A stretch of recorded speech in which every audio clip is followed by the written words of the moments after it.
Hello friends, welcome back to our channel. ఈరోజు ఈ వీడియోలో మనం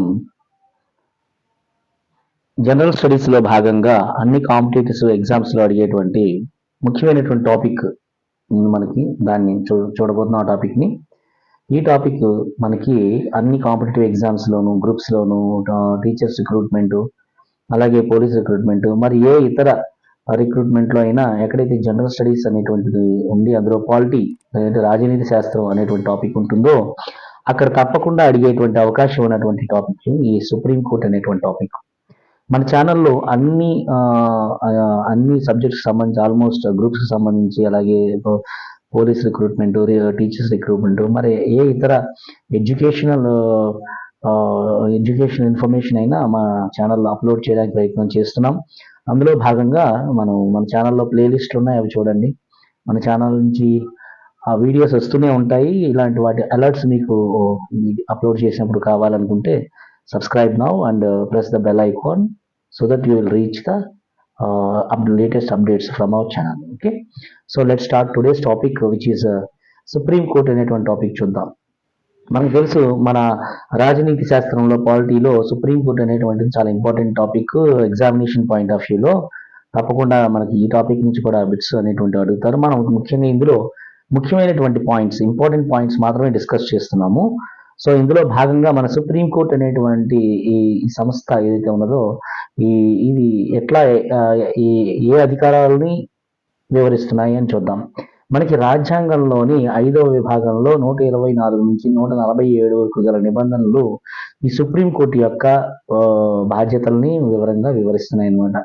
అయితే సుప్రీంకోర్టు అనేటువంటిది ఎప్పుడు ఏర్పాటు చేశారు అని చూసినట్లయితే 1773 రెగ్యులేటింగ్ చట్టం ద్వారా కలకత్తాలోని ఫోర్ట్ విలియం కోట ఉండేది. అందులో 1774లో సుప్రీంకోర్టుని స్థాపించారు. సో మనకు మొట్టమొదటి సుప్రీంకోర్టు ఎక్కడ ఏర్పడింది? కలకత్తాలో ఏర్పడింది. ఎప్పుడు ఏర్పడింది? 1774లో ఏర్పడింది. అప్పుడు ఏ ప్లేస్లో కలకత్తాలో దాన్ని ఏర్పాటు చేశారు అంటే ఫోర్ట్ విలియం కోట అనేటువంటి ప్లేస్లో అనమాట. ఏ చట్టం ప్రకారం దాన్ని ఏర్పాటు చేశారు అంటే 1773 రెగ్యులేటింగ్ చట్టం ప్రకారం అనమాట.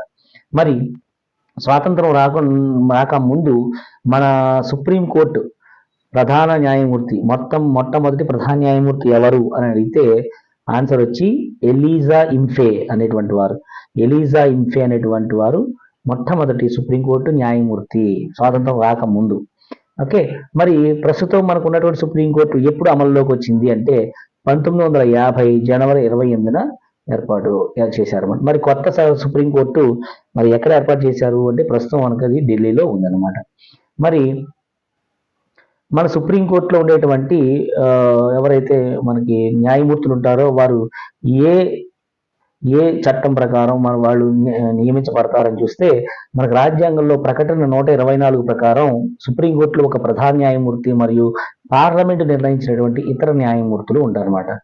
మరి మనకి ప్రధాన న్యాయమూర్తులు ఎంతమంది సుప్రీంకోర్టు కానీ చూస్తే ఒక్కరు ఉంటారు. అలాగే మిగతా న్యాయమూర్తులు 30 మంది ఉంటారన్నమాట. మరి మన దేశంలో, భారతదేశంలో ఏకీకృత న్యాయ వ్యవస్థ రూపొందించబడింది. కాబట్టి మన న్యాయ వ్యవస్థ ఏమిటి అని అడిగితే మనం ఏకీకృత న్యాయ వ్యవస్థ అనేది మెన్షన్ చేయాలి.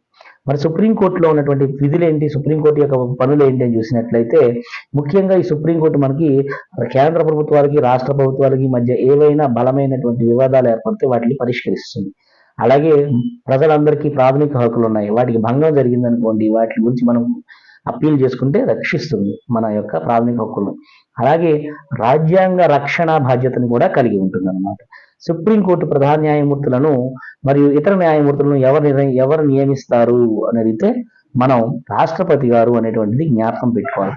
ప్రధాన న్యాయమూర్తి పదవి ఖాళీ అయిందనుకోండి, అప్పుడు ఎవరు తాత్కాలిక ప్రధాన న్యాయమూర్తిగా వ్యవహరించాలని రాజ్యాంగంలో 126వ నిబంధన చెప్తోందంటే సీనియర్ న్యాయవాదులు ఏర్పాటు తాత్కాలిక ప్రధాన న్యాయమూర్తిగా వ్యవహరించాలని చెప్తుంది.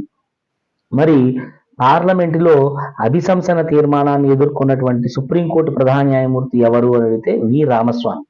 మన పార్లమెంటులో అభిశంసనం అంటే మనకి ఆయన మీద ఎలిగేషన్స్ వచ్చినాయి. అలాంటి ఎలిగేషన్స్ పొందినటువంటి న్యాయమూర్తి ఎవరు అంటే వి రామస్వామి అన్నమాట.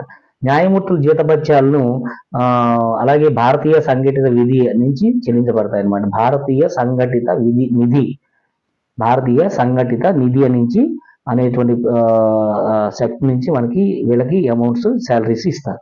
మరి న్యాయమూర్తుల నియామకాలని ఎక్కడ తెలుస్తుంది మనకి అంటే రాజ్యాంగంలోని 144(3) ప్రకారం సుప్రీంకోర్టు న్యాయమూర్తిగా నియమించడానికి ఉండవలసిన అర్హతలు ఏంటి అని చూసినట్లయితే అతను ముఖ్యంగా భారతీయ పౌరుడై ఉండాలి, 65 సంవత్సరాల నుంచి ఉండకూడదు, ఏదైనా హైకోర్టులో న్యాయమూర్తిగా 5 సంవత్సరాల అనుభవం ఉండాలన్నమాట. మన రాష్ట్రంలో ప్రస్తుతం మనకి 29 రాష్ట్రాలు ఉన్నాయి. ఈ 29 రాష్ట్రాల్లో ఎక్కడైనా ఆయన హైకోర్టులో న్యాయమూర్తిగా 5 సంవత్సరాలు పనిచేసిన అనుభవం ఉండాలి, లేదా ఏదైనా కోర్టులో 10 సంవత్సరాలు న్యాయవాదిగా అయినా పనిచేసి ఉండాలి. అలాగే రాష్ట్రపతి గారి దృష్టిలో ఈయన న్యాయ నిష్ణాతులై ఉండాలంటే మంచి పట్టు ఉంది ఆయనకి జడ్జిమెంట్స్ మీద, జ్యుడిషియల్ మీద అని తెలియాలి ఆయనకి. అలాగే జాతీయ న్యాయ నియామకాల కమిషన్ అనేటువంటి ఒకటి ఉంది. ఈ కమిషన్ ఏంటంటే కొలీజియం వ్యవస్థ స్థానంలో దీనిని 2015 ఏప్రిల్ 13 నుంచి ఈ జాతీయ న్యాయ నియామకాల కమిషన్ ని అమల్లోకి తెచ్చారు. ఈ సంస్థను రాజ్యాంగ భద్రత కల్పించిన రాజ్యాంగ సవరణ చట్టం ఎంత అని అడిగితే 99వ సవరణ చట్టం అన్నమాట. మరి ఈ కమిషన్ కి అధికార రీత్యా చైర్మన్ ఎవరు అంటే సుప్రీంకోర్టు ప్రధాన న్యాయమూర్తి మరియు న్యాయమూర్తి గారు అనమాట. మరి సభ్యులు ఎవరు అంటే ఈ సభ్యులు చూసినట్లయితే సుప్రీంకోర్టులో గల 2 సీనియర్ న్యాయమూర్తులు సభ్యులుగా ఉంటారు. అంతేకాకుండా కేంద్ర న్యాయశాఖ మంత్రి గురించి చూసినట్లయితే 2 ప్రముఖులు ఉంటారనమాట ఈ కమిషన్ లో మనకి సభ్యులుగా. అయితే ఈ 2 ప్రముఖుల్ని ఒక కమిటీ నియమిస్తుంది అనమాట. ఈ కమిషన్ ని 2015 సంవత్సరం అక్టోబర్ 16న సుప్రీంకోర్టు ధర్మాసనం జేఎస్ ఖేహర్ అనేటువంటి వారి అధ్యక్షతలో ఉన్నటువంటి ధర్మాసనం కొట్టేసింది, ఇది మనకి పనికిరాదని చెప్పింది అనమాట. అయితే వీటి యొక్క విధులు ఏంటి, అధికారాలు ఏంటి చూసినట్టయితే ఒరిజినల్ అధికార పరిధి, అప్పీళ్లను విచారణ చేసే పరిధి, సలహా రూపక పరిధి, రిట్ అధికారిక పరిధి, కోర్ట్ ఆఫ్ రికార్డ్స్, అలాగే మనకి న్యాయ సమీక్ష అధికారం, అలాగే పునఃసమీక్ష అధికారం, ఇవన్నీ కూడా వీటి యొక్క విధులు అనమాట. మరి సుప్రీంకోర్టు యొక్క అధికారాలు ఏంటి, దాని విధులు ఏంటని చూసినట్లయితే చాలా ఇంపార్టెంట్. ఇందులో మొదటిది ప్రాథమిక విచారణ అధికార పరిధి. ప్రాథమిక విచారణ అధికార పరిధి ఇది ఆర్టికల్ 131 మీద ఆధారపడి సుప్రీంకోర్టు ఈ కింది వివాదాలని పరిశీలిస్తుంది. ఏంటా వివాదాలు? ఆర్టికల్ 31 ప్రకారం సుప్రీంకోర్టు కేంద్ర జాబితాకు చెందినటువంటి వివాదాలు క్లియర్ చేస్తుంది లేదా వాటిని పరిష్కరిస్తుంది. రాష్ట్రాల మధ్య వివాదాలు, ప్రాథమిక హక్కుల వివాదాలు, రాష్ట్రపతి ఉపరాష్ట్రపతి ఎన్నికల వివాదాలు, అలాగే మన దేశం విదేశాలతో కుదుర్చుకున్నటువంటి ఒప్పందాల వివాదాలు, ఇవన్నీ కూడా ఆర్టికల్ 131 విచారణ చేస్తుంది. అలాగే అప్పీళ్లను విచారణ చేసే అధికారాలు ఏంటంటే హైకోర్టు అనుమతితో అది ఇచ్చిన తీర్పులను సుప్రీంకోర్టుకు అప్పీళ్లను స్వీకరిస్తుంది అనమాట. Next article 132. ఈ ఆర్టికల్ ఏం చెప్తుందంటే దీని ప్రకారం రాజ్యాంగ నిబంధనలకు అర్థం చెప్పే వివాదాలన్నింటినీ కూడా, రాజ్యాంగ నిబంధనలకు అర్థం చెప్పేటువంటి వివాదాలు అంటే ఏంటి, రాజ్యాంగంలో మనకు నిబంధనలు ఉన్నాయి, ఆ నిబంధనలకు అర్థం చెప్పేందుకు వాడికి ఏవైనా కాన్స్పిరసీస్, ఏమన్నా మిస్అండర్స్టాండింగ్స్ ఉన్నట్లయితే వాటిని క్లారిఫై చేయడానికి ఆర్టికల్ 132 అనేటువంటి ఉపయోగపడుతుంది. ఆర్టికల్ 133 ఏం చేస్తుందంటే సివిల్ వివాదాలు అంటే మనకి ఆస్తులు, పంపకాలు, ఇలాంటి వాటి గురించి మనకి ఈ సుప్రీంకోర్టు వాటిని తీసుకుంటుంది అనమాట అప్పీల్. అలాగే ఆర్టికల్ 134 క్రిమినల్ వివాదాలు తీసుకుంటుంది. ఆర్టికల్ 136 ఒకవేళ హైకోర్టు నిరాకరిస్తే ప్రత్యేక వివాద అనుమతితో రూపంలో స్వీకరిస్తూ ఉంటుంది అనమాట. మరి సలహా రూపక అధికారాల పరిధి అనేటువంటిది ఉంది. అంటే ఏంటంటే ఆర్టికల్ 143లో రాష్ట్రపతి సుప్రీంకోర్టును న్యాయ సలహా కోరవచ్చు. సో ఆర్టికల్ 143 ప్రకారం ఒక్కొక్కసారి రాష్ట్రపతి గారు సుప్రీంకోర్టు యొక్క న్యాయ సలహా కూడా తీసుకుంటూ ఉంటారు. ఏదైనా కొన్ని వివాదాస్పదమైనటువంటివి వచ్చినప్పుడు, ఇష్యూస్ వచ్చినప్పుడు వాటిని క్లారిఫికేషన్ కోసం సుప్రీంకోర్టు యొక్క సలహాను కూడా రాష్ట్రపతి గారు అడుగుతారు. అది ఏ ఆర్టికల్ అంటే 143, బిట్గా ఇంపార్టెంట్. అలాగే ఆర్టికల్ 129 ప్రకారం సుప్రీంకోర్టు తాను ఇచ్చిన తీర్పులను రికార్డుల రూపంలో భద్రపరుస్తూ ఉంటుంది. ఇంపార్టెంట్, ముఖ్యంగా ప్రాథమిక హక్కుల రక్షణ అనేటువంటిది.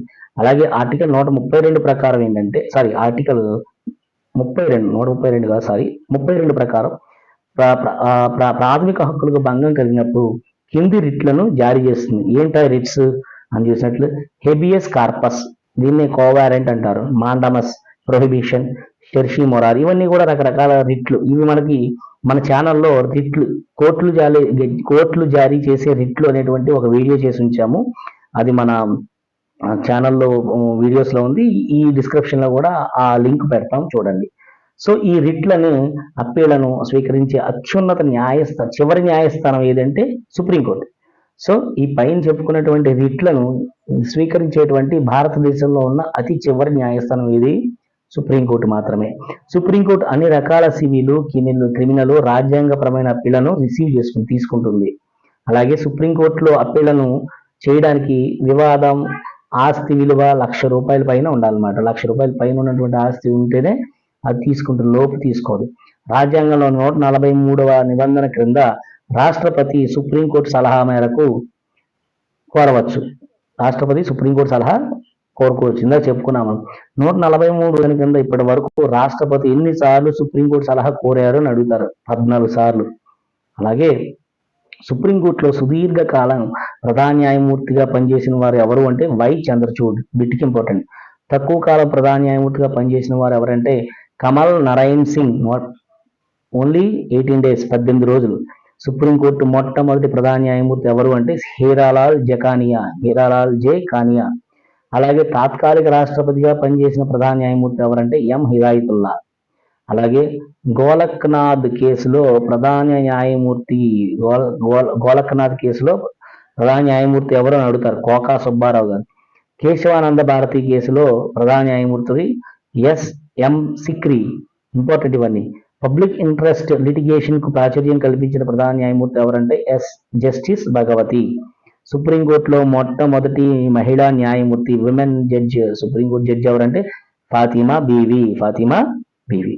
సో ఫ్రెండ్స్, ఈ వీడియోలో మనం సుప్రీంకోర్టు పాలిటీలో సంబంధించి చాలా ఇంపార్టెంట్ అయిన పాయింట్స్ మన సుప్రీంకోర్టుకి సంబంధించి నేర్చుకున్నాం. ఈ వీడియో మీకు ఉపయోగపడింది అనుకుంటున్నాను.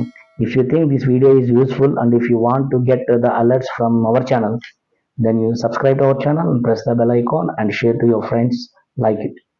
Bye bye, we'll meet in our next video. All the best.